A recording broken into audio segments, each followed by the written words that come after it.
दोस्तों नमस्कार। आज हम लोग यूजीसी नेट जेआरएफ हिंदी जो यूजीसी नेट जेआरएफ का द्वितीय प्रश्न पत्र हिंदी व्याख्यात्मक हल प्रश्न पत्र देखेंगे, जिसमें यूजीसी नेट परीक्षा 2022 प्रथम पाली हिंदी व्याख्यात्मक हल सहित देखेंगे। तो आइए देखते हैं। भाषा के रूप में अवधि का प्रथम प्रयोग किस रचना में मिलता है? खालिक बारी। भाषा के रूप में अवधि का प्रथम प्रयोग आदिकालीन कवि अमीर खुसरो की रचना खालिक बारी में मिलता है। खालिक बारी में मुख्य रूप से फारसी और हिंदी के महत्वपूर्ण पर्यायवाची शब्द दिए गए हैं। कहीं कहीं अरबी और तुर्की भाषा का प्रयोग किया गया है। इस ग्रंथ में अरबी शब्द हैं तो 237, जबकि फारसी शब्द 482 हैं और हिंदी शब्द 475 हैं। तुर्की शब्द 2 हैं। अमीर खुसरो का पूरा नाम अब्दुल हसन यामुनुद्दीन खुसरो है। अमीर खुसरो का पूरा नाम अब्दुल हसन यामुनुद्दीन खुसरो है। डॉक्टर राम कुमार वर्मा इन्हें अवधि का प्रथम कवि कहते हैं। प्रथम राजभाषा आयोग की स्थापना 7 जून 1955 में भारतीय संविधान के अनुच्छेद 344 फर्स्ट के तहत राष्ट्रपति द्वारा श्री बाल गंगाधर खेर की अध्यक्षता में की गई। इस आयोग ने 31 जुलाई 1956 ईस्वी को अपना प्रतिवेदन भारत के राष्ट्रपति को दिया।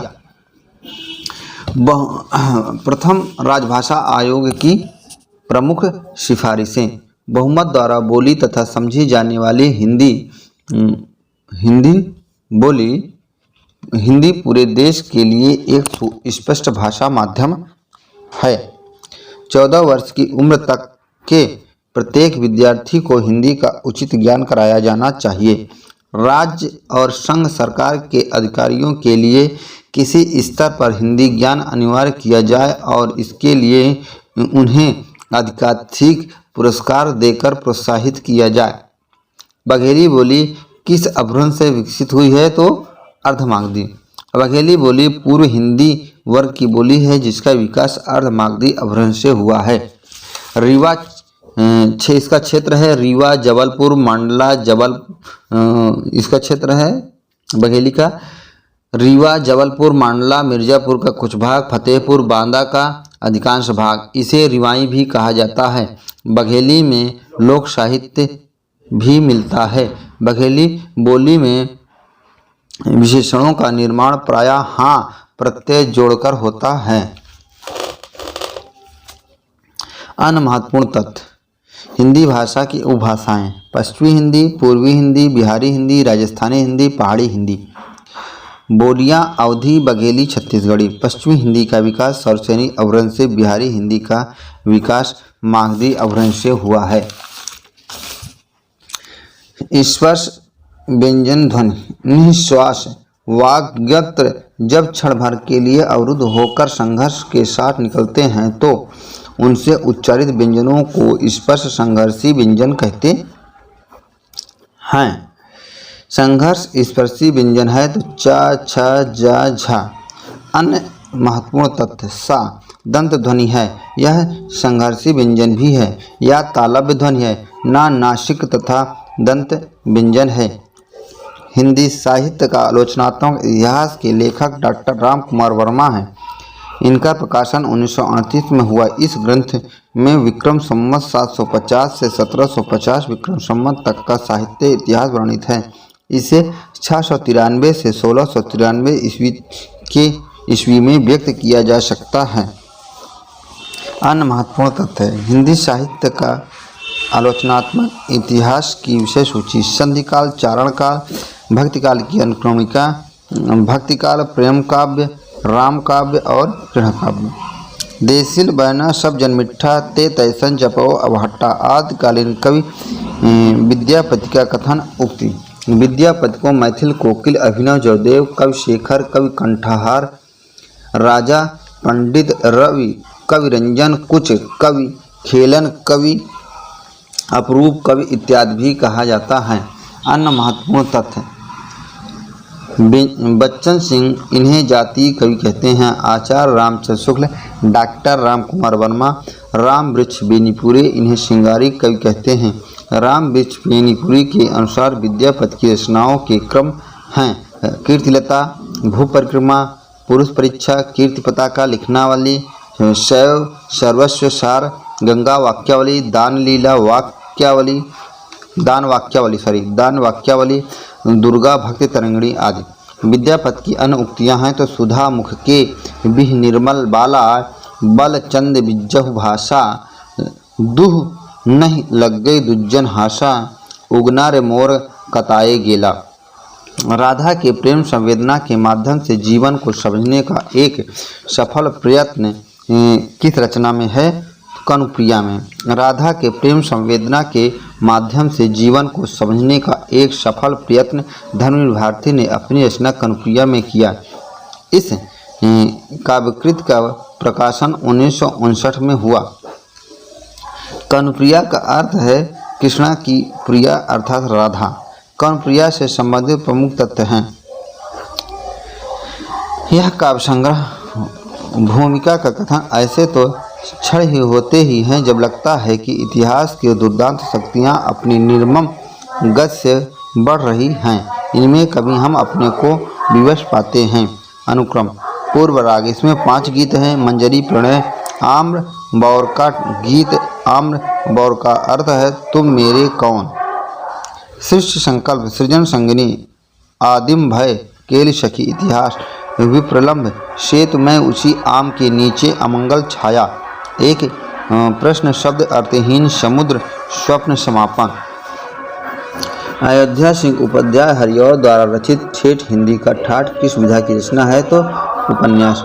अयोध्या सिंह उपाध्याय हरिऔध द्वारा रचित ठेठ हिंदी का ठाठ उपन्यास विधा की रचना का प्रकाशन 1899 ईस्वी में हुआ। अन्य महत्वपूर्ण तथ्य: हरिऔध की प्रमुख रचनाएं: उपन्यास प्रेमकांता 1894 ईस्वी, अतिखिला फूल 1907, आलोचना हिंदी भाषा और साहित्य का विकास 1930 ईस्वी, काव्य रसिक, रहस्य, रस, कलश, मर्म, निष्कर्ष, कर्मवीर, काव्योपवन, उद्बोधन, कल्पलता इत्यादि। चिट्ठियाँ हो तो हर कोई बाँचे निम्नलिखित में से किस साहित्यकार के पत्रों का संग्रह है? तो है रेणु। चिट्ठियाँ हो तो हर कोई बाँचे फणेश्वर नाथ रेणु के पत्रों का संग्रह है। फणेश्वर नाथ रेणु की प्रमुख रचनाएं हैं: समय की शिला पर, पंचलाइट, अच्छे आदमी, एक श्रावणी दोपहर की धूप, वन तुलसी की गंध, ऋण जल धन जल। रस की निष्पत्ति मूल ऐतिहासिक पत्रों में ही संभव है। यह निम्नलिखित में से किसका मानना है? तो भट्ट लोल्लट का। भट्ट लोल्लट का मानना था कि रस की निष्पत्ति मूल ऐतिहासिक पत्रों में ही संभव है। ये भरत मुनि द्वारा दिए गए रस सूत्र के प्रथम व्याख्याकार हैं। इन्होंने उत्पत्तिवाद आरोपवाद सिद्धांत दिया है जो मीमांसा दर्शन पर आधारित है। इन्होंने निष्पत्ति का अर्थ उत्पत्ति, संयोग का अर्थ उत्पाद, उत्पादक, गम्य, गम्यक तथा पोष्य, पोषक संबंध माना है।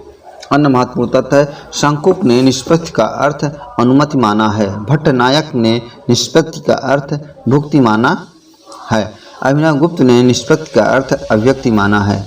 आचार्य क्षेमेंद्र ने काव्य के सूक्ष्म अवयव से लेकर उसके विशालतम रूप को ध्यान में रखते हुए औचित्य के कितने भेद निर्धारित किए हैं? 27। आचार्य क्षेमेंद्र ने काव्य के सूक्ष्म अवयव से लेकर उसके विशालतम रूप को ध्यान में रखते हुए औचित्य के 27 भेद निर्धारित किए हैं। क्षेमेंद्र औचित्य संप्रदाय के संस्थापक आचार्य हैं। इन्होंने अपने ग्रंथ औचित्य विचार चर्चा में लिखा है कि औचित्य रस सिद्धांत स्थिर काव्यस्य जीवितम। अन्य महत्वपूर्ण तथ्य है: क्षेमेंद्र के अनुसार औचित्य के भेद पद, वाक्य, प्रबंधार्थ, गुण, अलंकार, रस, क्रिया, कारक, लिंग, वचन, विशेषण, उपसर्ग, निपात, काल, देश, कुल, व्रत, रिवाज तथा तत्व, सत्व, शुभवचन, अभिप्राय, स्वभाव, सार, संग्रह, प्रतिभा, अवस्था, विचार, नाम, आशीर्वाद। औचित्य को समन्वयकारी सिद्धांत कहा जाता है। मूल धातु से संबंधित वक्रता को कहा जाता है पद पूर्वार्ध वक्रता। वक्रोक्त संप्रदाय के संस्थापक आचार्य कुंतक वक्रोक्त के 6 भेद किए हैं। वर्ण विन्यास वक्रता, पद पूर्वार्ध वक्रता, पद परार्ध वक्रता, वाक्य वक्रता, प्रण वक्रता, प्रबंध वक्रता।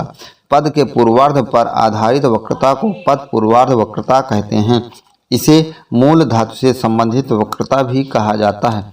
पद पूर्वार्ध वक्रता के भेद हैं रूढ़ वैचित्र वक्रता, पर्याय वक्रता, उपचार वक्रता, विशेषण वक्रता, संवृत्त वक्रता, लिंग वैचित्र वक्रता और क्रिया वैचित्र वक्रता।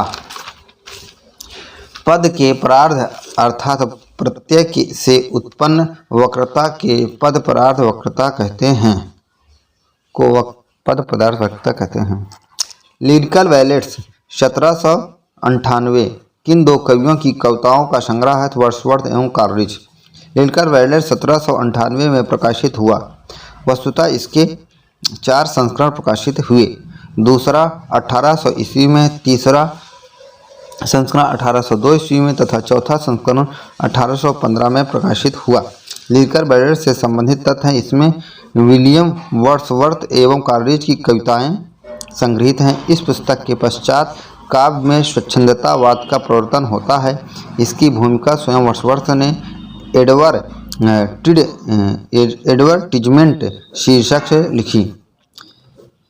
किसी भाषा का साहित्य में व्यवहार न होना इस बात का प्रमाण नहीं है कि उस भाषा का अस्तित्व ही नहीं है।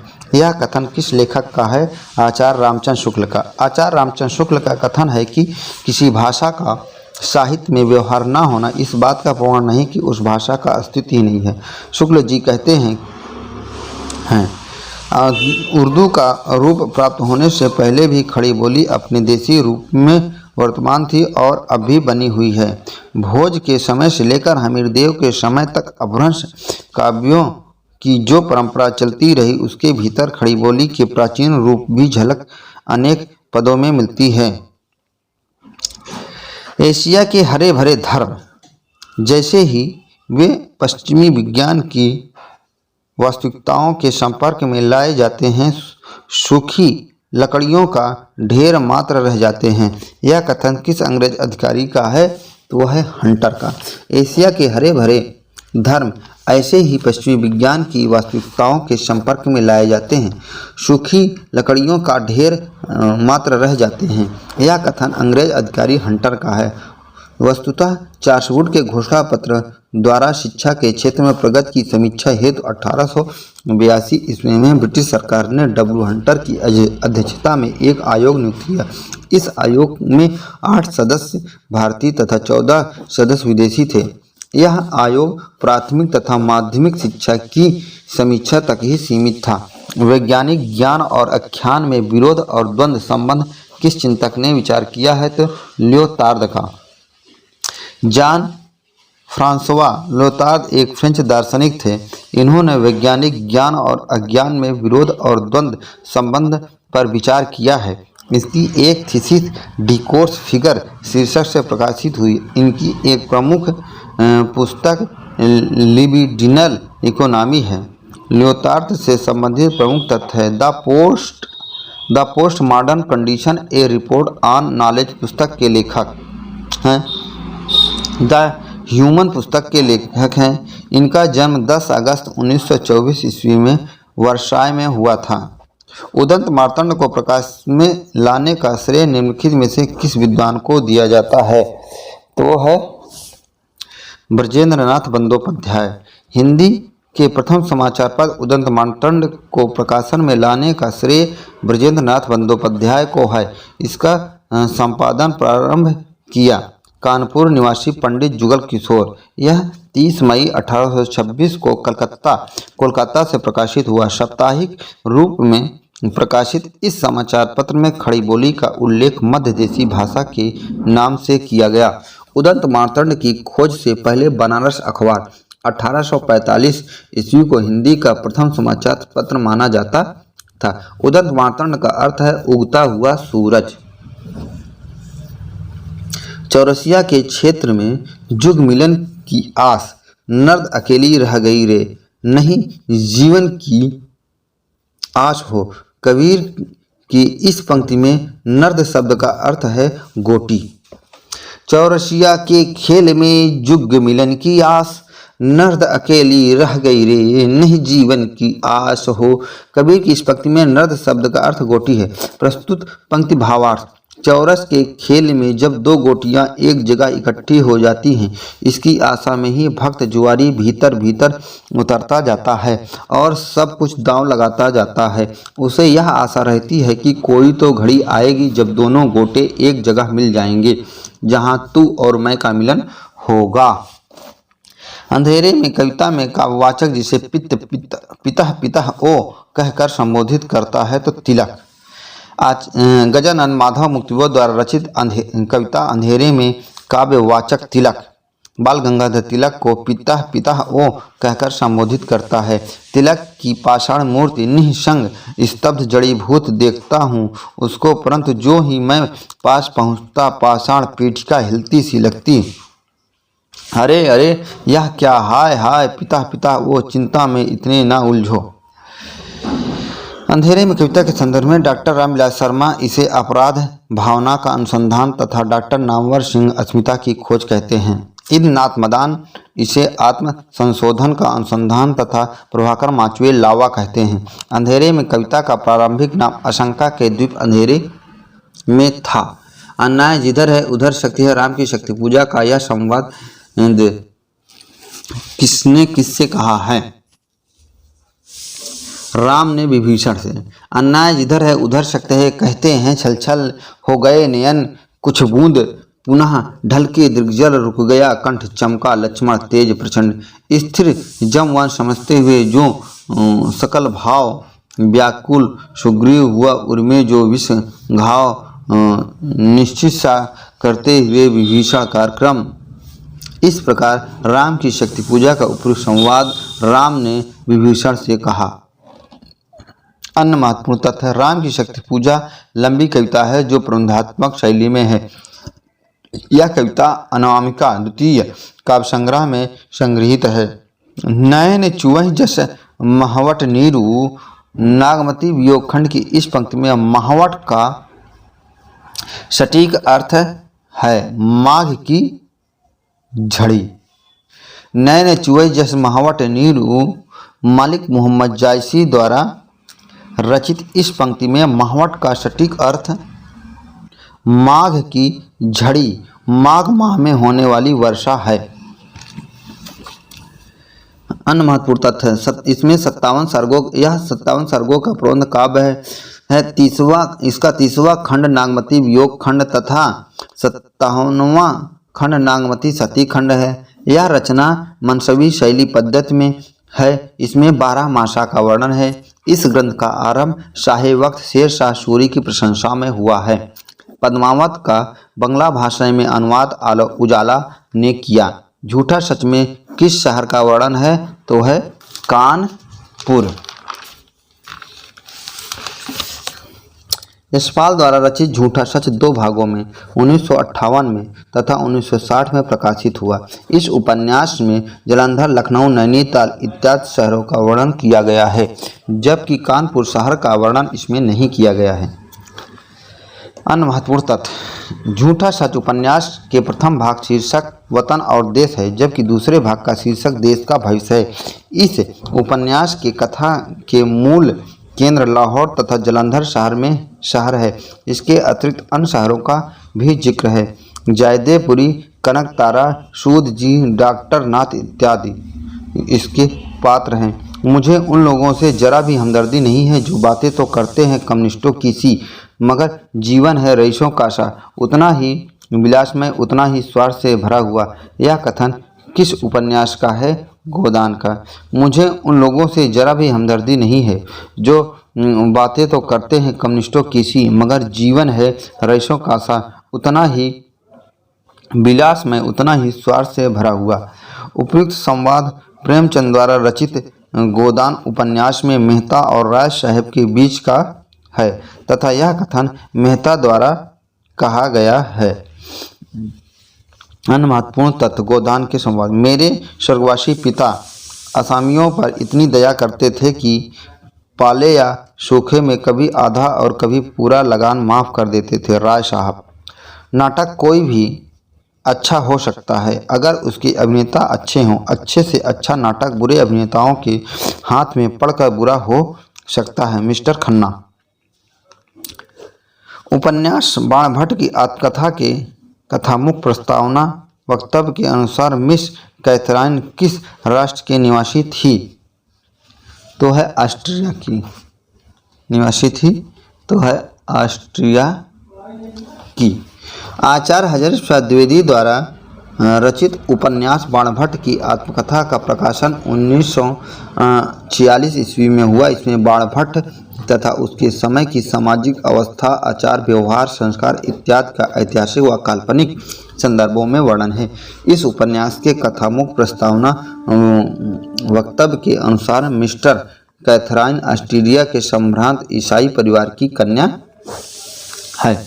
बाणभट्ट की आत्मकथा उपन्यास के कथामुख से मिस कैथरीन को हम लोग दीदी कहते थे। दीदी अर्थात दादी। आगे कभी दीदी शब्द का प्रयोग किया जाए तो पाठक उन्हीं से तात्पर्य समझें। मैं 75 वर्ष की इस बुढ़िया के सहस्र और अध्यवसाय की बात सोचकर हैरान था।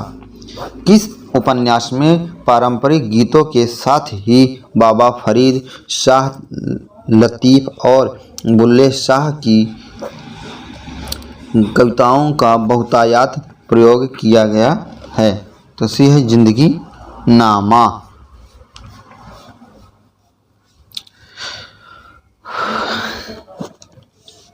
कृष्णा सोबाती द्वारा जिंदगी नामा उपन्यास का प्रकाशन 1979 ईस्वी में हुआ। इसके पहले भाग का शीर्षक जिंदा रूप है, जबकि दूसरा भाग पुस्तककार रूप में प्रकाशित ही नहीं हुआ। इस उपन्यास का कथानक पंजाब के डेरा जट्टा गांव पर आधारित है। इसमें पारंपरिक गीतों के साथ बाबा फरीद, शाह लतीफ़ और बुल्ले शाह की कविताओं का बहुतायत में प्रयोग किया गया है। तमस भीम साहनी द्वारा रचित उपन्यास है जो भारत विभाजन पर केंद्रित है। इसका प्रकाशन 1973 ईस्वी में हुआ। झूठा सच यशपाल द्वारा रचित उपन्यास है जो 2 भागों में 1958 तथा 1960 में प्रकाशित हुआ। शेखर एक जीवनी अज्ञे द्वारा रचित है। लाल पान की बेगम कहानी बिरजू की माँ किसे ट्यूशन वाली कहकर संबोधित करती है? जंगी की पतोहू को। फणीश्वर नारायण द्वारा रचित कहानी लाल पान की बेगम में बिरजू की माँ जंगी की पतोहू को ट्यूशन वाली कहकर संबोधित करती थी। अन्य महत्वपूर्ण तथ्य: लाल पान की बेगम कहानी के पात्र बिरजू, मखनी, बुआ, जंगी, चंपिया आदि, रमपतिया, मृदंगिया, मोहना, नंदा बाबू, पचकौड़ी इत्यादि। फणीश्वर नारायण की कहानी रसप्रिया के पात्र हैं तो धुन्नी राम, लपटदास, हीरामन, हीराबाई, लाल मोहर, लहसनवा इत्यादि। फणीश्वर नारायण की कहानी तीसरी कसम उर्फ मारे गए गुलफाम के पात्र हैं। चंद्रदेव से मेरी बातें शीर्षक कहानी सर्वप्रथम किस वर्ष प्रकाशित हुई है? तो 1904 में। चंद्रदेव से मेरी बातें शीर्षक से बंग महिला एवं राजेंद्र यादव घोष ने कहानी लिखी है जो 1904 में प्रकाशित हुई है। भावदेव पांडे इसे हिंदी की प्रथम कहानी मानते हैं। हिंदी की प्रथम कहानी लेखिका हैं बंग महिला अर्थात राजेंद्र भाला घोष जो है हिंदी की प्रथम कहानी लेखिका हैं। इनकी कहानी दुलई वाली 1905 ईस्वी के बंगाल विभाजन की पृष्ठभूमि पर आधारित है, जिसमें स्वदेश आंदोलन की गूंज है। दान प्रतिदान, कुंभ में छोटी बहू, दलिया भी इन्हीं की कहानियाँ हैं। आज तक कभी ऐसा ना हुआ, ना कभी सुना, गजब हो गया, अंधेड़ पड़ा, सिक्का बदल गया। कहानी में उपरोक्त कथन किसने किससे कहा है? तो नवाब बीबी ने साहनी से। सिक्का बदल गया कहानी की लेखिका कृष्णा सोबाती है। यह कहानी बादलों के घेरे कहानी संग्रह में संग्रहित है। इस कहानी में नवाब बीबी ने साहनी नामक पात्र से कहा, आज तक कभी ऐसा ना हुआ, ना कभी सुना, गजब हो गया, अंधेर पड़ गया। अन्य महत्वपूर्ण तथ्य: दोहरी सांझ, जिगर की बात, नफीसा, टीला ही टीलो, टीलो ही टीलो, बदली बरस गई इत्यादि इनकी कहानियां हैं। कृष्ण स्वाति से संबंधित तथ्य हैं। नई कहानी आंदोलन की कहानीकार है। नफीसा लामा दो राहें दो बाहें कहानियाँ इनके उपन्यास 11 सपनों का देश का एक अध्याय के रूप में लिखित है। सिक्का बदल गया कहानी भारत विभाजन पर केंद्रित है। इस कहानी के पात्र शाहनी कहानी की नायिका शाहजी, शेरा, हसैना, दौदा खा, बेगू, पटवारी इत्यादि हैं। पवित्रता की माप है मलिनता, सुख का आलोचक है दुख, पुण्य की कसौटी है पाप। उपयुक्त संवाद स्कंदगुप्त नाटक में किस पात्र के द्वारा कहा गया है? तो देवसेना के द्वारा। जयशंकर प्रसाद द्वारा लिखित ऐतिहासिक नाटक स्कंदगुप्त का प्रकाशन 1928 ईस्वी में हुआ। इस नाटक की पात्र देवसेना का कथन है, पवित्रता की माप है मलिनता, सुख का आलोचक है दुख, पुण्य की कसौटी है पाप। अन्य महत्वपूर्ण तथ्य। स्कंदगुप्त नाटक से संबंधित महत्वपूर्ण तथ्य है। इस नाटक के प्रमुख कथन अधिकार सो कितना मादक और सारहीन है। स्कंदगुप्त ने कहा है, राष्ट्रनीति, दार्शनिकता और कल्पना का लोक नहीं है। प्रणदत्त, कविता करना अनंत पुण्य का फल है मात्र गुप्त।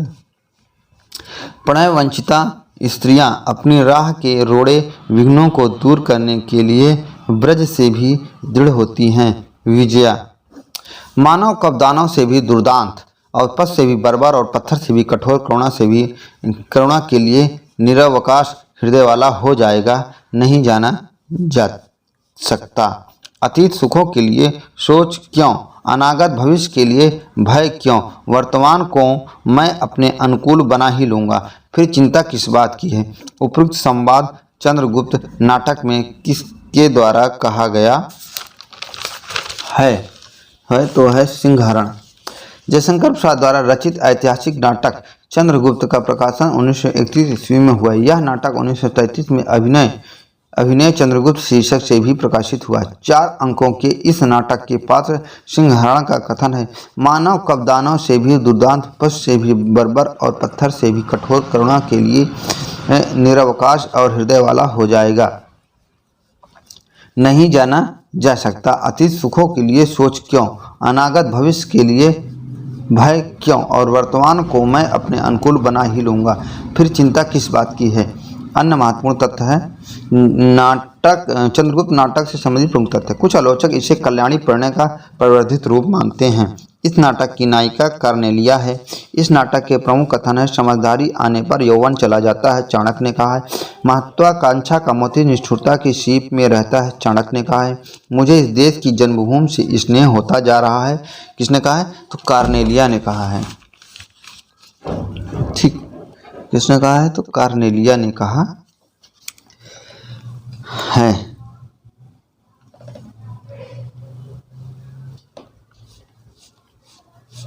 तीस 90 आगे देखते हैं कि श्रीपद बेहद गंवार आदमी है, खाने की मेज पर बैठकर पसीना सुखाता है। मैं कहता हूँ, दीदी मैं इतनी मुद्दत के बाद यहीं आया हूँ, तुम्हारा छोटा भाई हूँ। तुम लोगों से मिलने की हसरत दिल में लिए हुए ना जाने कब से इस महान भारत के नगर नगर भटक रहा हूँ, और तुम्हें मेरा पल भर को ही यहाँ बैठना नहीं सुहाता। उपयुक्त संवाद अंजो दीदी नाटक में किसके द्वारा कहा गया है? तो वह श्रीपत द्वारा। उपेंद्र नाथ अस्क द्वारा रचित नाटक अंजो दीदी का उपयुक्त संवाद कथन श्रीपत द्वारा कहा गया है। उपयुक्त कथन संवाद का सही रूप इस प्रकार है, श्रीपत कहा करते थे कि श्रीपत बेहद गंवार आदमी है, खाने की मेज पर बैठकर पसीना सुखाता है। मैं कहता हूँ, दीदी मैं इतनी मुद्दत के बाद यहाँ आया हूँ, तुम्हारा छोटा भाई हूँ। तुम दोनों से मिलने का अरमान दिल में लिए वर्षों से इस महान भारत के तूल अर्ज में भटक रहा हूँ, और तुम्हें मेरा पल भर को भी यहाँ बैठना सहन नहीं है। तुम्हारी कसम, मैं कितनी देर यहाँ रहूँगा, यह एक पल के लिए भी आप लोगों को अपनी दृष्टि से ओझल न होने दूंगा। अन्य महत्वपूर्ण कथन है, श्रीपद मैं कहता हूँ, ब्रह्मा का वाक्य और मेरा वाक्य एक बराबर है। मैंने कहा न कि एक पल के लिए भी आप लोगों को अपनी दृष्टि से ओझल न होने दूंगा। अनिया, मैं पूछती हूँ, क्या आप किसी प्रकार के शिष्टाचार में विश्वास नहीं रखते? अंजलि, उठा के सब चाट, दही बड़े और मूंगी के लड्डू तुम और मुन्नी खा लेना, और यह मेज साफ कर चादर लाकर बदलू, चाय का समय हो गया। अंजू दीदी नाटक के पात्र हैं। अंजलि, अनिमा और मुन्नी, नीरज, वकील साहब, श्रीपत, राधु। जिसकी आत्मा कमजोर हो, जिसे लालच स्वार्थ ने घेर रखा हो, वह इस बकरी से क्या पाएगा? भगवान के पास खाली हाथ न जाने का मतलब यही है कि जो फूल लेकर जाता है वह स्वर्ग लेकर लौटता है। इसीलिए श्रद्धा देना जानती है। आप इस बकरी को जितना दें उतना कम है। उपरोक्त संवाद बकरी नाटक में किसके द्वारा कहा गया है? तो सत्यवीर के द्वारा। सर्वेश्वर दास सक्सेना द्वारा रचित बकरी नाटक का उपरोक्त संवाद सत्यवीर नामक पात्र द्वारा कहा गया है। इस नाटक का प्रकाशन 1974 में हुआ। कर्मवीर दांत तेज और मजबूत हो, घास हरी और कोमल हो, फिर धरती चारागाह से ज़्यादा कुछ नहीं है। बकरी नाटक का कथन है, दुर्जन सिंह, हमने अपने खून पसीने से इस धरती और इस देश की धरती को सींचा है। सत्यवीर, गरीबी ने तुझे नहीं बताया कि गरीबी केवल विचारों की होती है, शिष्ट की होती है। वह जानती है। गांधी जी केवल 6 पैसों में गुजारा करते थे। हम दोनों एक ही नाव के यात्री थे। यह कथन किसने किसके बारे में कहा है? शिवरानी देवी ने प्रेमचंद के बारे में। शिवरानी देवी प्रेमचंद की पत्नी थी।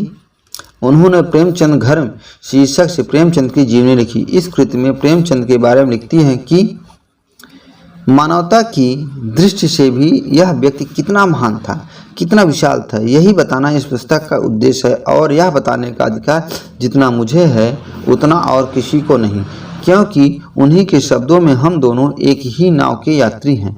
दुख और सुख में मैं हमेशा उनके साथ, उनके बगल में थी। अन्य महत्वपूर्ण तथ्य, प्रेमचंद पर लिखी गई जीवनी विधा की पुस्तकें। प्रेमचंद घर में 1944 में प्रेमचंद की पत्नी शिवरानी देवी द्वारा प्रेमचंद कलम का सिपाही, 1962 ईस्वी में प्रेमचंद के पुत्र अमृत राय द्वारा कलम का मजबूत प्रेमचंद, 1964 में मदन गोपाल द्वारा अंग्रेजी तथा हिंदी में किया गया। 1964-65 में मदन गोपाल द्वारा अंग्रेजी या हिंदी में किया गया। मैं अब परिस्थितियाँ लांघ सकती थी, सीमाएं तोड़ सकती थी।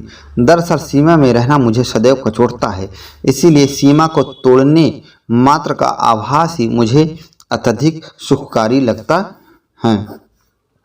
उपरोक्त कथन किस पुस्तक का है? आप हुदरी एक जिद्दी लड़की की आत्मकथा रमणिका गुप्ता द्वारा रचित। उपरोक्त कथन इसी पुस्तक से अवतरित है। रमणिका गुप्ता का मूल नाम रमना है। इनकी आत्मकथा की प्रथम किस्त हादसे शीर्षक से 1905 में प्रकाशित हुई। आप हुदरी पंजाबी भाषा का शब्द है। आप हुदरी आत्मकथा से संबंधित कथ्य। इस पुस्तक में पंजाब की एक कुड़ी मार नामक प्रथा का जिक्र है। यह एक जिद्दी लड़की की आत्मकथा है। इसमें लेखिका पर फ्रायडवाद का प्रभाव है। जामुन का पेड़ किशचंदर की रचना है। माटी की मूर्ति रामवृक्ष बेनीपुरी की रचना है।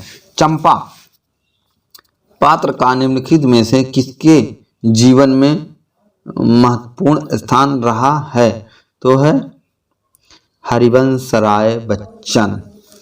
हरिवंश राय बच्चन ने अपनी आत्म श्रृंखला की पहली पुस्तक क्या भूलूं क्या याद करूं में चंपा का जिक्र किया है, जिसका उनके जीवन काल में महत्वपूर्ण स्थान रहा है।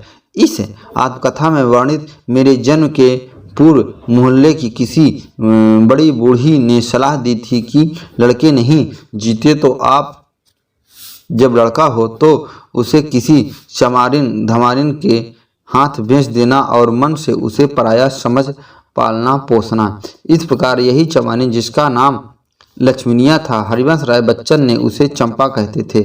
बच्चन जी लिखते हैं कि मैं उसे चंपा कहता था, अपनी माँ को अम्मा। यह मुझे अपनी माँ से अधिक सुंदर लगती थी। मुझे मोल लेने के बाद चंपा को कोई संतान नहीं हुई। अन्य महत्वपूर्ण तथ्य। हरिवंश राय बच्चन ने क्या भूलूं क्या याद करूं 1959 ईस्वी और नीर का निर्माण 1970, बसेरे से दूर 1978, 10 द्वार से सोपान तक 1985 शीर्षक से अपनी आत्मकथा लिखे। अध्यापिका शीला अग्रवाल ने किसके जीवन निर्माण में महत्वपूर्ण भूमिका निभाई है? तो मन्नू भंडारी। मन्नू भंडारी ने अपनी आत्मकथा एक कहानी यह भी में जिक्र किया है कि अध्यापिका शीला अग्रवाल ने उनके जीवन निर्माण में महत्वपूर्ण भूमिका निभाई है। सो 10वीं कक्षा तक आलम यह था कि बिना किसी खास समझ के घर में होने वाले बहसें सुनती थी और बिना चुनाव किए बिना लेखक की अहमियत से परिचित हुए किताबें पढ़ती थी। लेकिन सन 1945 में जैसे ही 10वीं पास करके फर्स्ट ईयर में आई, हिंदी की अध्यापिका शीला अग्रवाल से परिचित हुआ। अन्य महत्वपूर्ण तथ्य। अन्य महत्वपूर्ण तथ्य। एक कहानी यह भी का पहला पुस्तकार संस्करण राधा कृष्णदास प्रकाशन प्राइवेट लिमिटेड द्वारा 1907 में प्रकाशित हुआ।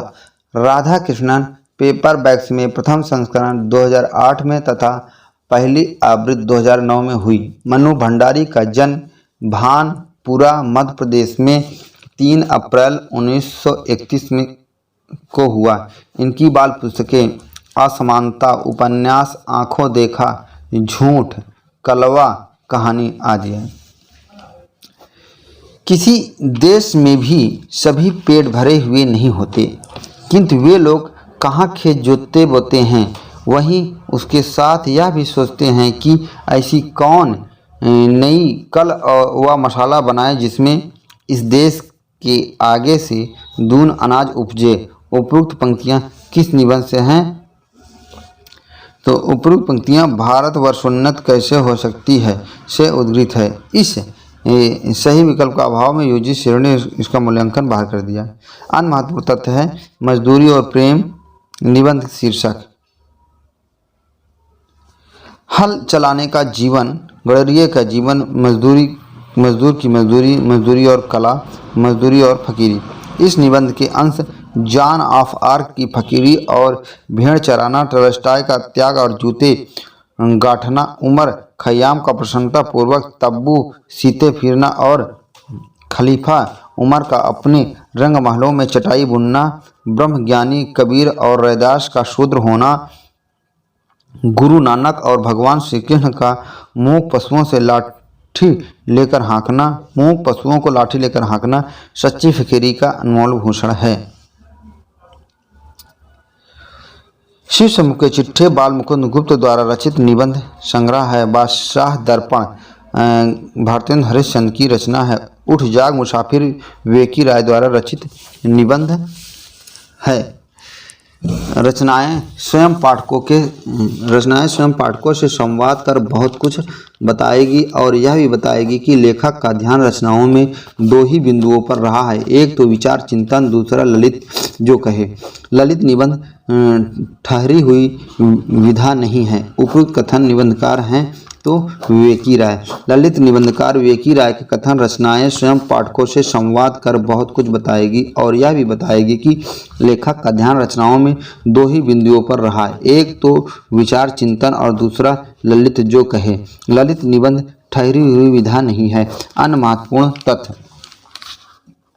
विवेकी राय से संबंधित महत्वपूर्ण तथ्य। निबंध किसानों का देश, गांवों की दुनिया, त्रिधारा, फिर बेतलवा डाल पर, जुलूस, रुका है, गवई, गंध गुलाब, नया गाँव नामा, आम रास्ता नहीं है आस्था और चिंतन, जगत तपोवन सो कियो, वन तुलसी की गंध, जीवन अज्ञात का गणित है। निम्नलिखित में से कौन विद्या निवास मिश्र कृत निबंध नहीं है? सी, छोटे छोटे सुख।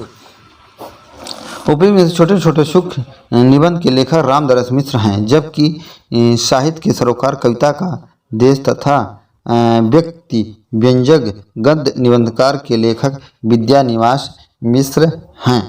अन्य महत्वपूर्ण तथ्य: चितवन की छाह, हल्दी धूप, कदम की फूली डाल, मेरे राम का मुकुट भीग रहा है, संचारणी, अंगद की नियत, लागो रंगहरी, गांव का मन, नैरंतर्य और चुनौती, शेफाली झर रही है, जीवन अलभ्य है, जीवन सौभाग्य, बूंद मिले सागर में।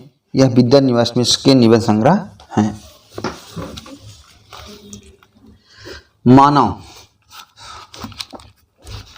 मानव शरीर का अध्ययन करने वाले प्राणी वैज्ञानिकों का निश्चित मत है कि मानव चित्र की भांति मानव शरीर में भी बहुत सी अभ्यासजन्य सहज वृत्तियां रह गई हैं। उपरोक्त पंक्तियां निम्नलिखित में से किस निबंध से उद्गृत है? तो है नाखून क्यों बढ़ते हैं। नाखून क्यों बढ़ते हैं आचार्य हजारी प्रसाद द्विवेदी द्वारा रचित निबंध है। उपरोक्त पंक्तियां इस निबंध से उद्गृत हैं। अन्य महत्वपूर्ण तथ्य हैं: नाखून क्यों बढ़ते हैं निबंध की पंक्तियां: अतएव शरीर ने अपने भीतर एक ऐसा गुण पैदा कर दिया है कि वे वृत्तियां अनायास ही और शरीर के अनजान से भी अपने आप काम करती हैं। मनुष्य को सुख कैसे मिलेगा? बड़े बड़े नेता कहते हैं वस्तुओं की कमी और मशीन बैठाओ, उत्पादन बढ़ाओ और धन की वृद्धि करो और वह उपकरणों की ताकत बढ़ाओ। शिव सम चिट्ठे बाल मुकुंद गुप्त द्वारा रचित निबंध संग्रह है। मजदूरी और प्रेम सरदार पूर्ण सिंह द्वारा रचित निबंध है। उठ जाग मुसाफिर विवेकी राय द्वारा रचित निबंध है। स्वर ध्वनि के संबंध में निम्नलिखित तथ्यों पर विचार कीजिए। स्वरों का स्वतंत्र उच्चारण नहीं किया जा सकता। उच्चारण की दृष्टि से मूल स्वर 10 है।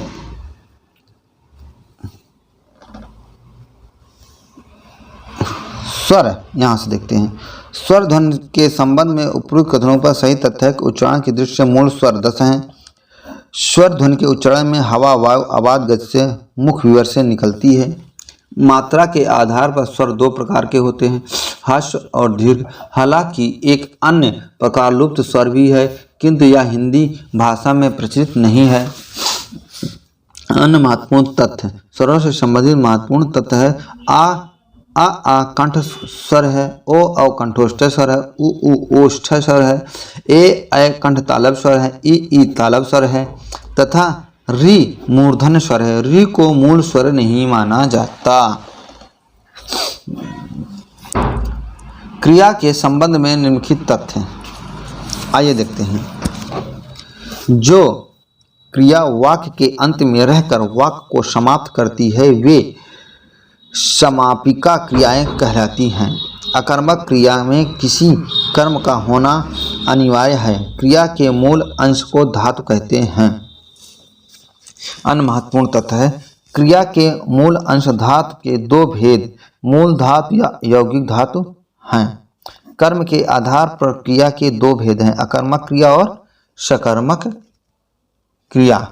अकर्मक क्रिया और सकर्मक क्रिया। रचना दृष्टि के आधार पर क्रिया के 2 भेद हैं, रूढ़ मूल क्रिया तथा यौगिक क्रिया। अर्थ की पूर्णता के आधार पर क्रिया के 2 भेद हैं, अपूर्ण क्रिया तथा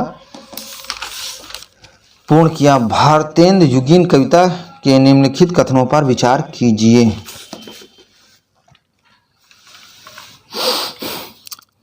भारतेंद्र युगीन कविता के संदर्भ में कथनों में उपयुक्त कथन है: दशरथ विलाप और फूलों का गुच्छा खड़ी बोली में रचित है। गीत गोविंदानंद और वर्षा विनोद भारतेंद्र की रचनाएं हैं। भारतेंद्र हरिश्चंद्र ने प्रातः समीरण कविता में बंगला के प्यार छंद का प्रयोग किया है। अन्य महत्वपूर्ण: ठाकुर जगमोहन सिंह कानपुर के रंगमंच और वहीं की संस्था रसिक समाज से जुड़े नहीं थे। भारतेंद्र युगीन रचनाकार बद्री नारायण चौधरी प्रेमधन उर्दू में अब्र नाम से कविता लिखते थे। गद्य विधाओं से संबंधित निम्न कथनों पर विचार कीजिए। ऋण जल, धन जल, फणीश्वर नारायण द्वारा रचित बाढ़ और सूखे से संबंधित। आइए देखते हैं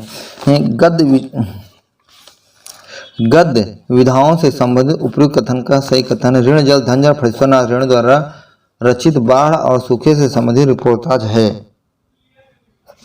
ज्ञान मंडल बनारस द्वारा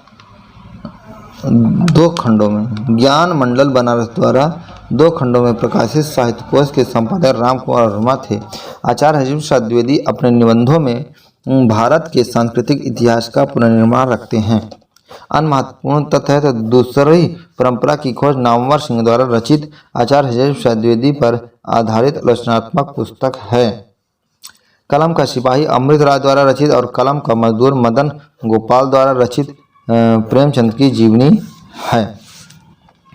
आत्मकथा के संबंध में कथा। बनारसी दान जैन की अर्धकथानक हिंदी की प्रथम आत्मकथा मानी जाती है। जोश मलिहाबादी की यादों की बारात, अमृता प्रीतम की रसीदी टिकट तथा हंसा वाडेकर की सुनाती हूँ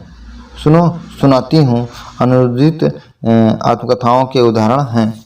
अपनी खबर पांडे बेचन शर्मा युग द्वारा रचित आत्मकथा है।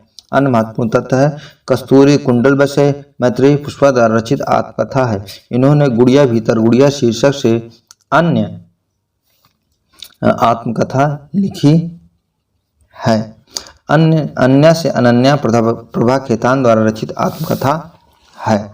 काव्य दोष से संबंधित सही कथन है। कृष्टत दोष वेद नखता गढ़ जोर अरध करिको बरजय हम खात। दुष्कर्मत दोष मारुत नंदन मारुत को मन को खगराज को वेग जलायो अप्रतित्व दोष है। ही लत बस दुख देत है ऐ तेरे अनुभात। अन्य महत्वपूर्ण कथन है तो काव्य दोष संदर्भों में कथन है। रसपकर्षा दोष आचार्य विश्वनाथ ने, उद्वेग जनक दोषा जयदेव ने, गुण विपरिवर्तनो दोषा वामन। रीत काल के संबंध में सही कथन। रीत शब्द का प्रथम प्रयोग आचार्य वामन ने किया है। दंडी में रीत के स्थान पर मार्ग शब्द का प्रयोग किया है। आचार्य रुद्रट ने रीत को शब्द संघटना बताया है। रीत संप्रदाय से संबंधित तथ्य है। वामन अपने ग्रंथ काव्यालंकार सूत्रवृत्त में रीत को काव्य की आत्मा माना है। वामन के अनुसार काव्यो शोभाय कर्तारो धर्म गुणा विशिष्ट पद रचना रीति रीतात्मक काव्यस्य। निष्ठ है कल्पना के संबंध में उपयुक्त कथनों का सही। कल्पना को कार्यज ने ईश्वरीय शक्ति माना है जिसका गुण है सृजन। कार्यज कल्पना के दो भेद मानते हैं, मुख्य कल्पना और गौण कल्पना। मुख्य कल्पना की अवस्थित जन सामान्य के मस्तिष्क में भी होती है, जबकि गौण कल्पना मुख्यतः दार्शनिक तथा कलाकार की विशेषता है।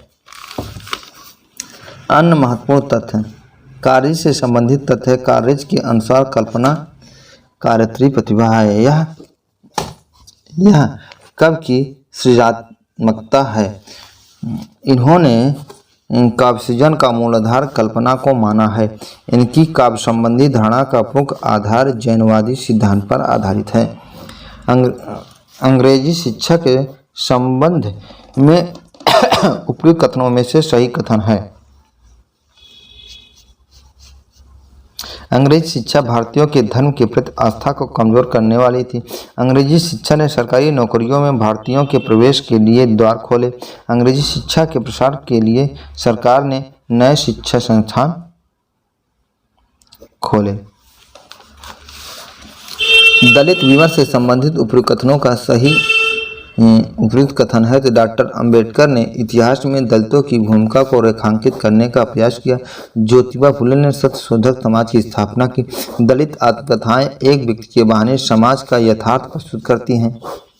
दलित चिंतक वर्णाश्रम व्यवस्था की हिमायत नहीं करते बल्कि विरोध करते हैं। दलित विमर्शकार गांधी दर्शन को दलित साहित्य का वैचारिक आधार नहीं मानते। सतपुड़ा के जंगल कविता में जंगल के संबंध में से कौन से विशेषण प्रयुक्त हैं? 2, 4, 5, 2, 4 5 नींद में डूबे हुए, घिनौने और कम से घनघने।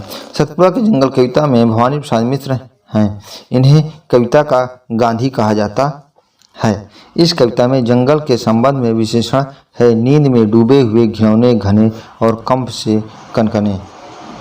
अन्य महत्वपूर्ण तथ्य, इन्हें सहजता का कवि कहा जाता है। आपातकाल के दौरान लिखी गई इनकी कहानी त्रिकाल संध्या शीर्षक से प्रकाशित है। त्रिकाल संध्या से प्रकाशित है। रामधारी सिंह दिनकर, राम साईं दिनकर इन्हें शुद्ध गांधीवादी कवि कहते हैं। दरिंदा, मंगल वर्षा, अंधेरी रात, आषाढ़ का पहला दिन, टूटने का सुख इत्यादि इनकी चर्चित कविताएं हैं। अयोध्या सिंह उपाध्याय हरिऔध द्वारा प्रबंध काव्य प्रिय प्रवास का प्रकाशन 1914 में हुआ। यह महाकाव्य 17 सर्गों में विभक्त है। इस महाकाव्य की रचना द्रुत, विलंबित, शार्दूल, विक्रीडित, मता, कांता छंदों में की गई है। वैदेही, वनवास तथा परिजात इनके अन्य प्रबंध काव्य हैं। प्रिय प्रवास भागवत पुराण की कथा पर आधारित है। प्रिय प्रवास का प्रारंभिक नाम ब्रजंगना विलास है। भ्रमर गीत में गोपियां उद्धव को निम्नलिखित वचनों से संबोधित करती हैं। जोग सिखावन पड़े, मधुकर मधुमत वारे, रहु रे मधुकर मतवारे, घोष बड़ो व्यापारी, आयो घोष बड़ो व्यापारी। ये है। आचार्य रामचंद्र शुक्ल के अनुसार भ्रमर गीत सूर साहित्य का मुकुटमणि है। यदि वात्सल श्रृंगार के पदों को निकाल दिया जाए तो हिंदी साहित्य में सूर का नाम अमर रखने के लिए भ्रमर गीत ही काफ़ी है। भ्रमर गीत का प्रसंग सर्वप्रथम भगवत पुराण के 10वें स्कंद में मिलता है। मैनेजर पांडे, नंदुलाल वाजपेयी, विजेंद्र स्नातक ने इसे दुखात्मक काव्य कहा है। मैला आंचल की स्त्री पात्र। फणेश्वर नाथ रेणु द्वारा रचित उपन्यास मैला आंचल उपन्यास का प्रकाशन 1954 में हुआ। यह उपन्यास बिहार राज्य के पूर्णिया जिले के मोरीगंज गांव में केंद्रित है। मैला आंचल उपन्यास के स्त्री पात्र हैं फुलिया, आभा, रानी, मंगला देवी, ममता, कमला, कमली, लक्ष्मी, दासिन, राम पियरिया, फुलमतिया। जबकि पुरुष पात्र है बहरा, चिथरू और बिरचीदास, बावन दास, तहसीलदार विश्वनाथ प्रसाद, ठाकुर राम कृपाल सिंह, कालीचरण प्रशांत, बालदेव गोप इत्यादि है। तमस उपन्यास के पात्र। भीष्म साहनी द्वारा रचित उपन्यास 1973 में प्रकाशित हुआ। यह उपन्यास भारत विभाजन की पृष्ठभूमि पर लिखा गया है। तमस उपन्यास के पात्र हैं तो हरनाम सिंह, हयात बख्श, देवदत्त, नत्थू, बख्शी जी, मास्टर रामदास, हकीम जी, रिचर्ड, लीजा इत्यादि। निष्ठ है। भीष्म साहनी के उपन्यास हैं झरोखे, कड़िया, बसंती, मैयादास की माड़ी, कुंतो, नीलू, नीलिमा, नीलोफर। मैयादास की माड़ी पंजाब व खलासा राज्य पर केंद्रित है। इसके पात्र हैं लेखराज, भागशुद्धि, हरनारायण, रुक्मो, वानप्रस्थी और तिलकराज इत्यादि।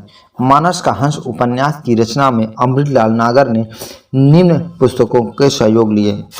अमृतलाल नागर ने द्वारा रचित मानस का हंस उपन्यास का प्रकाशन 1972 में हुआ। यह उपन्यास गोस्वामी तुलसीदास के जीवन पर आधारित जीवन परक उपन्यास है। इसमें राम और काम के द्वंद्व को चित्रण किया गया है। इस उपन्यास में अमृतलाल नागर ने जिन पुस्तकों का सहयोग लिया, तुलसी काव्य मीमांसा, काशी का इतिहास, अकबर। अन्य महत्वपूर्ण तथ्य, उन्होंने अपने उपन्यास खंजरनंगन को सूर के जीवन को केंद्रित रख दिया है। नाचो बहुत गोपाल उपन्यास में नागर जी ने भंगी समाज के इतिहास का कारुणिक चित्रण किया है। तीसरी कसम कहानी के पात्र। फणेश्वर नाथ रेणु द्वारा रचित तीसरी कसम कहानी के पात्र हैं तो लाल मोहर, पलटदास, धुन्नी राम, हीरामन, हीराबाई इत्यादि। तीसरी कसम कहानी को मारे गए गुलफाम नाम से भी जाना जाता है। इस कहानी का राज कपूर द्वारा अभिनीत फिल्म तीसरी कसम बनी है। तेरी बाकी अदा मैं खुद हूँ फिदा इस कहानी का गीत है। तेरी बाकी अदा पर मैं खुद हूँ फिदा। गैंग्रीन कहानी के संदर्भ में सच्चिदानंद हीरानिवासन अज्ञे द्वारा रचित रोज कहानी का एक अन्य नाम गैंग्रीन भी है। इस कहानी के संदर्भ में उपयुक्त कथन। इस कहानी में अज्ञे को निम्न वर्गीय जीवन की विषमताओं का चित्रण करने में सफलता मिली है। इस कहानी में अज्ञे ने दाम्पत्य जीवन की सारहीनता और एक रास्ता को चित्रित किया है। गैंग्रीन के रोगियों के पैर काटे जाने की सूचना जीवन की त्रासदी की अभिव्यक्त करती है। रोज गैंग्रीन कहानी के पात्र मालती, महेश्वरी और टीटी तथा कथाकार हैं। अज्ञे की प्रमुख कहानियाँ विपथगा, जिज्ञासा, पुलिस की चिट्ठी, सिग्नेलर, शरणदाता, मेजर चौधरी की वापसी इत्यादि। मोहन राकेश द्वारा रचित आषाढ़ का एक दिन नाटक का प्रकाशन 1958 ईस्वी में हुआ। कालिदास, विलोम, अंबिका, मल्लिका इसके प्रमुख पात्र हैं। इसमें नायक व्यक्ति स्वतंत्र और राजाश्रय के बीच मानसिक तनाव से ग्रस्त है। इस नाटक की पात्र मल्लिका के कथन है, कोई भूम ऐसी नहीं जिसके अंतर में कोमलता न हो। आज तक जीवन किसी तरह बीता ही है, आगे का भी बीत जाएगा। ये प्रतिज्ञा मैंने उज्जैनी से आने वाले व्यवसायियों से प्राप्त की है। भारतेंद्र हरिश्चंद्र द्वारा रचित भारत दुर्दशा नाटक का प्रकाशन 1880 ईस्वी में हुआ। 6 अंकों के इस नाटक को भारतेंदु ने देशवत्सलता का नाटक कहा है। भारतेंदु इसे नाट्यरासक या लास्य स्वरूपक मानते हैं। इस नाटक के संबंध में सबसे उपयुक्त कथन है। इस नाटक में भारत दुर्देव और उसकी सेना के माध्यम से भारत दुर्दशा के चित्र प्रस्तुत हैं। यह नाटक भारतेंदु की व्यथित ग्रंथ की अभिव्यक्त है। इस नाटक में भारतेंदु के देशभक्त और समाज सुधार रूप के दर्शन होते हैं। भारतेंदु द्वारा रचित अंधेर नगरी नाटक का प्रकाशन 1881 ईस्वी में हुआ। यह अन्योपदेशिक नाटक है। अध्यापक पूर्ण सिंह से संबंधित कथनों में से सही कथन है कि हिंदी, पंजाबी और अंग्रेजी में लिखने वाले पूर्ण सिंह अंग्रेजी में सर्वाधिक लिखा। पूर्ण सिंह ने स्वामी रामतीर्थ की जीवनी 1924 ईस्वी में लिखी थी। पूर्ण सिंह पारंपरिक भारतीय उदात्त जीवन मूल्यों को आधुनिक पाश्चात्य दर्शन और विज्ञान की आलोचना में नया रूप देकर प्रस्तुत करना चाहते थे। शिव शंभू के चिट्ठे बाल मुकुंद गुप्त द्वारा रचित निबंध है। शिव शंभू के चिट्ठे से संबंधित कथनों में से सही कथन है, शिव शंभू शर्मा एक कल्पित चरित्र है। इन निबंधों में वे विनोद भाव का बड़ी सहजता से प्रयोग करते हैं। शिव शंभू अपने को वायसराय के समक्ष गूंगी प्रजा का एक वकील, एक दुराशा मानते हैं। अन्य महत्वपूर्ण तथ्य बाल मुकुंद गुप्त के निबंध है। मेले का ऊंट, आशीर्वाद, कविता पर कविता, बंग विच्छेद, पीछे मत फेंकिए, श्रीमान का स्वागत, आशा का अंत, एक दुराशा। प्रताप नारायण मिश्र भारतेंदु युगीन निबंधकार हैं। इनसे संबंधित कथनों का सही कथन है, इन्हें हिंदी का एडिशन कहा जाता है। इन्हें आत्मव्यंजक निबंधों का जन्मदाता कहा जाता है। इनके निबंधों में संस्कृत और उर्दू के शब्दों के साथ वैश्वाड़े की ग्रामीण कहावतों और शब्दों का भी प्रयोग मिलता है। अन्य महत्वपूर्ण तथ्य प्रताप नारायण मिश्र के निबंध कथन चर्चित निबंध धोखा, वृद्ध, भाव, दात, मुच्छ, आप, बात, सुखामद, देशोन्नत, देशी, कपड़ा, परीक्षा, उपाधि, चिंता, न्याय, बुढ़ापा, बालक, नारी। निबंध नवनीत, प्रताप, पीयूष, प्रताप, समीक्षा।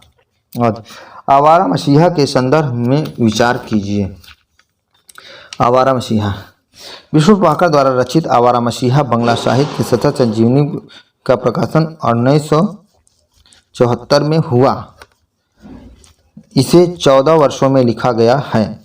इस कृत के संदर्भ में कथन है, गांगुली परिवार के किशोर नव हुल्लोड़ के प्रति लोलुप दृष्टि से देखते हैं। बड़ी दीदी कहानी के प्रकाशन के समय शरद चंद्र रंगून में थे। देवदास लिखते समय शरदचंद्र की आयु 17 वर्ष की थी। 17 वर्ष की थी। मुर्दहिया के संदर्भ में विचार कीजिए। मुर्दहिया के डॉक्टर तुलसी राम द्वारा रचित आत्मकथा मुर्दहिया के संबंध में उपयुक्त कथनों का सही। तुलसी राम के गांव का नाम धर्मपुर है।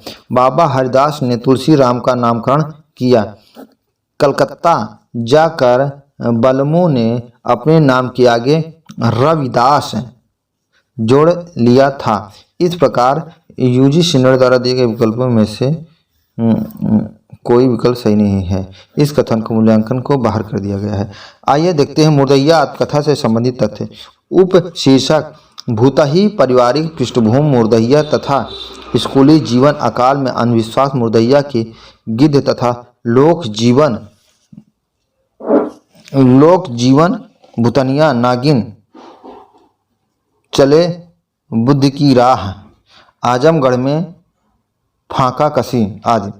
पात्र: धीरज, मुसरिया, सोमर, मुन्नेसर, काका, नग्गर काका, मुन्नार काका, मुंशी राम सूरत, परशुराम सिंह, संखठा सिंह, करपाती महाराज, सुग्रीव सिंह, रामधन, तापसी राम, जेदी काका इत्यादि। मुर्दहिया का अगला भाग मणिकर्णिका शीर्षक से प्रकाशित हुआ।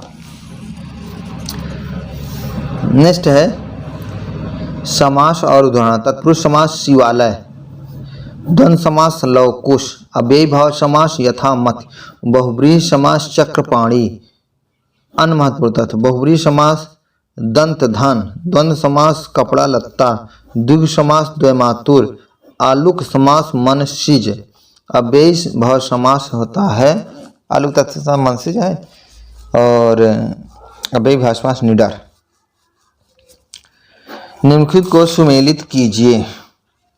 निम्नलिखित को सुमेलित कीजिए।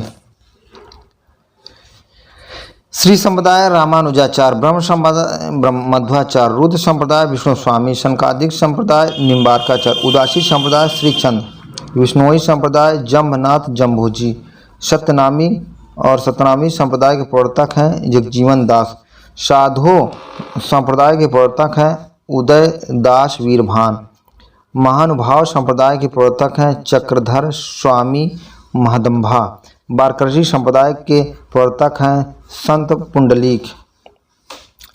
सही सुमेलित कीजिए या मिलान कीजिए। मंटो मेरा दुश्मन, उपेंद्र नाथ, ये और वे, जैनेन्द्र, जंजीर और दीवारें, राम वृक्ष बेनीपुरी, प्रेमचंद्र घर में, शिवरानी देवी, साधना के पथ पर, हरिभाव उपाध्याय, लगता नहीं है दिल मेरा, कृष्ण अग्निहोत्री, जाति आरक्षण, कैलाशनाथ, कथा देश, ज्ञान चंद्र जैन, कल्पतरु की उत्सव लीला, कृष्ण बिहारी मिश्र, कमल का मजदूर, मदन गोपाल, किन्नर देश में राहुल संकृत्यायन, किन्नर देश में राहुल संकृत्यायन।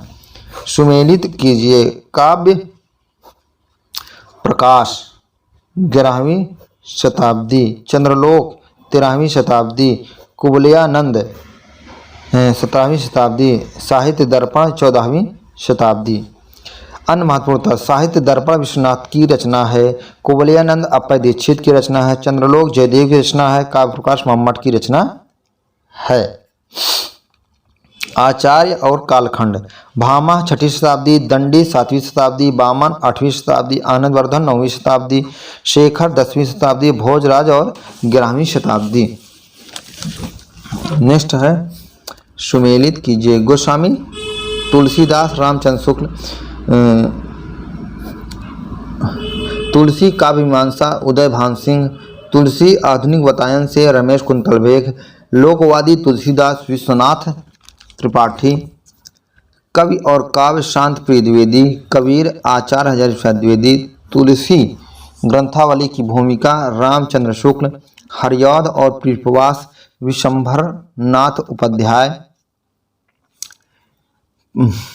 शेखर एक जीवनी और खंड का शीर्षक, प्रथम खंड उषा और ईश्वर, द्वितीय खंड बीज और अंकुर, तृतीय खंड प्रकृति और पुरुष, चतुर्थ खंड पुरुष और परिस्थिति। शेखर एक जीवनी के संबंध में पात्र शेखर, शशि, सरस्वती, हरिदत्त, शारदा, फूला, विद्यावती, देवनाथ, जिनिया, प्रतिभा, मिस्टर लाल, गणेशी, तैमूर, अत्ती, कमला, शांति, राघवान, देवदास, सावित्री, कुमार। शेखर एक जीवनी उपन्यास 2 भागों में है। 1948 ईस्वी तथा 1940 ईस्वी तथा 1941 में प्रकाशित हुआ। बच्चन सिंह, रामस्वरूप चतुर्वेदी तथा डॉक्टर नगेंद्र इसे प्रथम भाग का प्रकाशन 1941 ईस्वी मानते हैं। सही सुमेलित कीजिए। किरण, कानों में कंगना, राजा राधिका रमण सिंह ने लिखा है। लक्ष्मा कोसी का घटवार कहानी है और शेखर जोशी। अनीता पात्र है राहिका, सुभद्रा कुमारी चौहान। शामनाथ, चीप की दावत और भीष्म शाहिनी। अन है मोहसिन, ईदगाह, प्रेमचंद्र, अरुण, पुरस्कार, जयशंकर प्रसाद, मनोहर, खेल, जैनेन्द्र कुमार, मालती, रोज अज्ञे। नेक्स्ट है चंद्रगुप्त के पात्र हैं लीला, जयशंकर प्रसाद, अंजू दीदी, मुन्नी, उपेंद्र नाथ बकरी, राम, सरस्वत दास सक्सेना, स्कंदगुप्त, जयमाला, जयशंकर प्रसाद।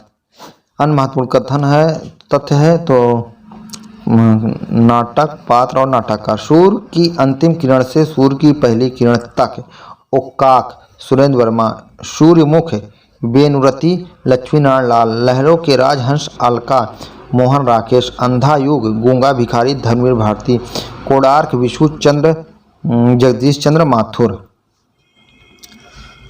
नेक्स्ट है चिंतामणि भाग 1 फिर सुमेलित है। तो चिंतामणि भाग 1 आचार्य रामचंद्र शुक्ल, चिंतामणि भाग 2 आचार्य विश्वनाथ प्रसाद मिश्र, चिंतामणि भाग 3 नामवर सिंह, चिंतामणि भाग 4 कुसुम चतुर्वेदी और ओम प्रकाश सिंह। अन्य महत्वपूर्ण तथ्य। चिंतामणि शीर्षक निबंध से संबंधित तथ्य है। चिंतामणि भाग 1 में कुल 17 निबंध है। चिंतामणि भाग 1 का प्रकाशन 1939 ईस्वी में हुआ। चिंतामणि भाग 2 में कुल 3 निबंध हैं। चिंतामणि भाग 2 का प्रकाशन 1945 में हुआ। चिंतामणि भाग 3 में कुल 21 निबंध हैं। चिंतामणि भाग 3 का प्रकाशन 1983 ईस्वी में हुआ। चिंतामणि भाग 4 में कुल 47 निबंध हैं। इसका प्रकाशन 2000 में हुआ। देवनागरी लिपि के मानकीकरण के प्रयासों के क्रम। महादेव गोविंद रनाडे के सुझाव, महाराष्ट्र साहित्य परिषद पुणे द्वारा गठित लिपि सुधार समिति, काका कालेलकर की अध्यक्षता में गठित सुधार समिति, डॉक्टर राधाकृष्ण की अध्यक्षता में गठित परिषद। अन्य महत्वपूर्ण तथ्य। देवनागरी लिपि के सुधार हेतु प्रयास। 12 खड़ी का प्रचलन सावरकर बंधुओं द्वारा। तिलक फांट बाल गंगाधर तिलक। पंचम वर्णों के स्थान पर अनुस्वार श्याम सुंदर दास। नागरी प्रचारणी सभा का प्रयास। नेक्स्ट है प्रथम प्रकाशन वर्ष के अनुसार डॉक्टर रामविलास शर्मा द्वारा रचित कृतियों का क्रम है। आस्था और सौंदर्य 1961, भाषा और समाज 1961, महावीर प्रसाद द्विवेदी हिंदी और हिंदी नवजागरण 1977, नई कविता और अस्तित्ववाद 1978, प्राचीन भाषा के परिवार 1979, 1980, 1981 3 भागों में। प्राचीन भाषा के भाषा परिवार के स्थान पर सही नाम भारत के प्राचीन भाषा परिवार और हिंदी है। उपयुक्त सभी प्रकाशन डॉक्टर रामचंद्र तिवारी की पुस्तक हिंदी गद्य साहित्य के अनुसार है। नेक्स्ट है अन्य कथन है। डॉक्टर रामविलास शर्मा की रचनाओं का क्रम है तो भारतेंद्र युग, प्रेमचंद्र और उनका युग, भाषा साहित्य और संस्कृत, प्रगतिशील साहित्य की समस्याएं, आचार्य रामचंद्र शुक्ल और हिंदी आलोचना, लोक जीवन और साहित्य, स्वाधीनता और राष्ट्रीय साहित्य, मानव सभ्यता का विकास, मानव सभ्यता का विकास। नेक्स्ट है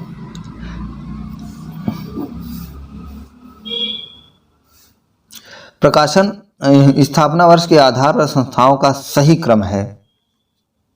तो संस्थाओं का सही क्रम है तो है ब्रह्म समाज 1828 राजा राम मोहन राय संस्थापक, प्रार्थना समाज 1867 ईस्वी संस्थापक आत्माराम पांडुरंग, आर्य समाज 1875 ईस्वी संस्थापक स्वामी दयानंद सरस्वती, थियोसोफिकल सोसाइटी 1875 ईस्वी न्यूयॉर्क अमेरिका में और 1882 ईस्वी अडयार भारत में।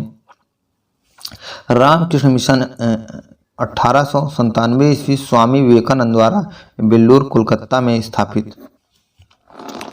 अन्य महत्वपूर्ण तथ्य, सत्यशोधक समाज 1873, ज्योतिबा फुले पुणे में।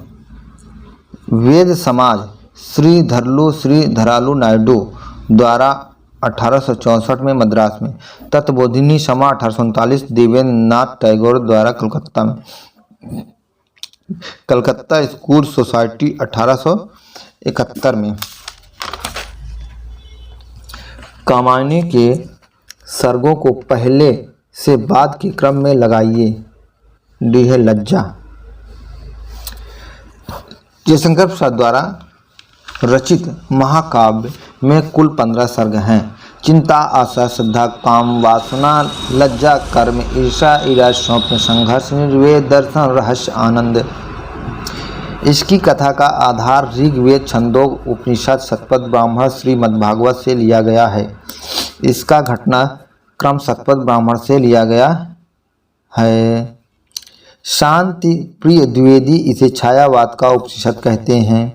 सूर्यकांत त्रिपाठी निराला इसे रहस्यवाद का पहला महाकाव्य कहते हैं। नंद दुलारे वाजपेयी इसे नए युग का काव्य कहते हैं। उपयुक्त उपन्यासों के प्रकाशन क्रम का सही क्रम है। मैला आंचल 1954, फरिश्तों नाद्रेण, झूठा सच 1958, 60 दो भागों में, यशपाल, राग दरबारी 1968, श्रीलाल शुक्ल, आपका बंटी 1971, मन्नू भंडारी, मानस का हंस 1972, अमरीलाल नागर। यूजीसी द्वारा पूछे गए प्रश्नों में कोई विकल्प सही नहीं है। प्रकाशन वर्ष के आधार पर हिंदी के चर्चित अतिथिला फूल 1907 ईस्वी में, भारत माता 1915 में, हर्षरूप पाठक, सेवा सदन 1918 ईस्वी, प्रेमचंद, चित्रलेखा 1934 ईस्वी में, भगवती चरण वर्मा, मुक्तिबोध 1965 ईस्वी, जैनेन्द्र, ऋतुचक्र 1969 ईस्वी, इलाचंद जोशी, तेरी मेरी उसकी बात 1974 ईस्वी, यशपाल। निम्नलिखित में प्रथम प्रकाशन वर्ष के आधार पर पहले से बाद के क्रम में लगाइए। उपयुक्त कहानियों का प्रकाशन वर्ष के आधार पर सही क्रम है। कानों में कंगना 1973 ईस्वी, राजा राधिका रमण प्रसाद सिंह, आकाशदीप 1929 ईस्वी, जयशंकर प्रसाद, ईदगाह 1933 ईस्वी, प्रेमचंद, परिंदे 1956-57 निर्मल वर्मा, राजा निर्वंशिया 1957 ईस्वी, कमलेश्वर। नोट, परिंदे कहानी संग्रह 1960 ईस्वी में प्रकाशित हुआ, जबकि कहानी के रूप में इसका प्रकाशन 1956-57 में हो चुका था। गोपाल राय के अनुसार आकाशदीप कहानी का प्रकाशन 1928 ईस्वी में हुआ। अन्य महत्वपूर्ण 11 वर्ष का समय 1903, आचार्य रामचंद्र शुक्ल। हिंदी की प्रमुख चर्चित कहानी और कहानीकार, पूस की रात 1930, प्रेमचंद, बिखरे मोती 1965, राजा राधिका रमण सिंह, मांस का दरिया 1966 ईस्वी, कमलेश्वर, जमी हुई झील 1969 ईस्वी, रमेश उपाध्याय, अच्छे आदमी 1986, फणीश्वर नाथ रेणु, बिखरे मोती शीर्षक से सुभद्रा कुमारी चौहान की एक कहानी संग्रह लिखी। चौहान भी एक कहानी संग्रह लिखी हैं।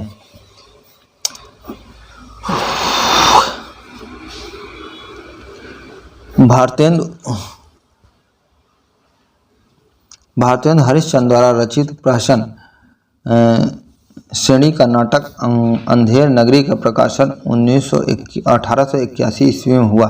यह अनौपदेशिक नाटक है जो किसी जमींदार को लक्षित करके लिखा गया है। इस नाटक के संवादों का सही क्रम है। लोभ पाप को मूल है, लोभ मिटावत मान, चना चुरमुर चुरमुर बोले, अब बाबू खाने को मुँह खोले, चना खाते मियाँ जुलाहे, दादी हिलती गाहे बगाहे, चूरन जब से हिंद में आया इसका धन बल सभी घटाया, चूरन साहेब लोग जो खाता सारा हिंद हजम कर जाता।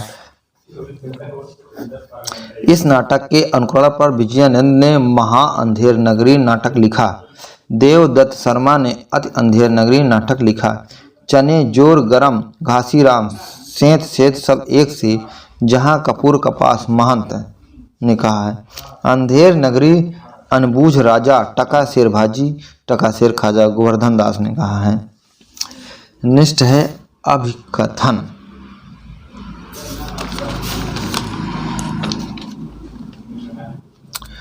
अभिकथन अभिकथन अभिकथन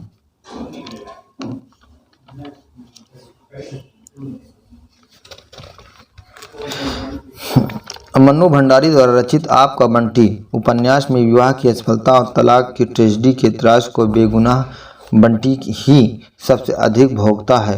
वस्तुतः बंटी पिता के होते हुए भी बिना पिता का और माँ के रहते बिना माँ का हो गया। अंततः उसे भटकाव, असमंजस और अकेलापन ही मिलता है। अन्य महत्वपूर्ण तथ्य है बंटी अजय सुकुन का पुत्र। डॉक्टर जोशी बंटी को प्रॉब्लम चाइल्ड्स कहते हैं। फूफी मीरा, सन्नो, टीटू, कुन्नी, हीरालाल, दीपा, आंटी प्रमीला, बंसीलाल, चीनू, अमित, चाची, अम्मा। सिंदूर की होली नाटक में कुल 3 अंकों तथा 3 दृश्यों में है। लक्ष्मी नारायण मिश्र द्वारा रचित समस्या प्रधान इस नाटक के पात्र हैं मनोरमा, चंद्रकला, मुरारी लाल, मनोज शंकर, माहिर अली, भगवंत, रजनीकांत, हरनंदन इत्यादि। इस नाटक की कथा प्रातःकाल 9:30 बजे शुरू होती है तथा कथा की अंतिम घटना लगभग 10 बजे रात में बीत जाती है। वस्तुतः 9:30 बजे डिप्टी कलेक्टर मुरारी लाल द्वारा बंगले से निकलकर बरामदे में आने और मुंशी माहिर अली के साथ संवाद से होती है। शंकर शेष द्वारा रचित नाटक एक और द्रोणाचार्य दोहरे कथानक को लेकर चलने वाला नाटक है। इस तरह द्रोणाचार्य और एकलव्य की कथा चलती है तो एक तरफ द्रोणाचार्य और एकलव्य की कथा चलती है तो दूसरी तरफ अरविंद और चंदू की। इस नाटक के माध्यम से समकालीन शिक्षा जगत की यथार्थ विसंगतियों और विद्वताओं को उजागर किया गया है। यह नाटक वर्तमान व्यवस्था में व्याप्त भ्रष्टाचार, पक्षपात, शिक्षक समुदाय के पंग, असहाय, बेबस और अपहायित चरित्र को पौराणिक कथा के द्वारा प्रस्तुत करता है। इस प्रकार अभिकथन और कारण दोनों सही है तथा कारण अभिकथन की सही व्याख्या करता है। बाल मुकुंद गुप्त द्वारा रचित निबंध संग्रह शिव समूह के चिट्ठे तथा विशंबर नाथ शर्मा कौशिक द्वारा रचित दुबे जी की चिट्ठी की परंपरा में विद्यानिवास मिश्र ने भ्रमणानंद उपनाम से सरस्वती पत्रिका के संपादक श्री नारायण चतुर्वेदी को चिट्ठियां लिखी हैं। इस प्रकार ललित निबंध की विविध शैलियां विद्यानिवास मिश्र के हाथों में जीवंत हुई। अन्य महत्वपूर्ण तथ्य बाल मुकुंद गुप्त इन्होंने स्वर्गो नरक ठिकाना नाहि निबंध कल्लू अलाहित नाम से लिखा। श्रीमान का स्वागत, आशा का अंत, एक दुराशा, बंग विच्छेद, कविता इत्यादि इनके निबंध है। गांधी का करुण रस, कितने मोर्चे, साहित्य के सरोकार, थोड़ी सी जगह दें, साहित्य का खुला आकाश इत्यादि विद्यानिवास मिश्र के निबंध हैं।